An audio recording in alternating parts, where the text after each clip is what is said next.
Hi friends, ఈరోజు కృష్ణాష్టమి సందర్భంగా చాలా చోట్ల ఇస్కాన్ టెంపుల్లో కాంపిటీషన్స్ జరుగుతున్నాయి. అదేవిధంగా మా ఊర్లో ఇస్కాన్ టెంపుల్లో కూడా కాంపిటీషన్స్ జరుగుతున్నాయి. 6th to 10th క్లాస్ పిల్లలందరికీ అన్ని స్కూళ్ళ నుంచి వచ్చి ప్రోగ్రాములు చేస్తున్నారు. ఇప్పుడు మా పాప కూడా పార్టిసిపేషన్ చేస్తుంది. సో అందుకని మేము ఈ ఇస్కాన్ టెంపుల్కి వచ్చాము.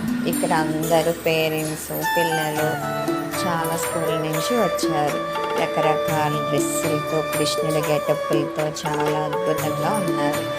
ఈ వీడియోకి మీరు ఒక లైక్ కొట్టి కృష్ణాష్టమి సందర్భంగా రాధా కృష్ణ అని ఒక కామెంట్ చేయండి ఫ్రెండ్స్. ఓకే.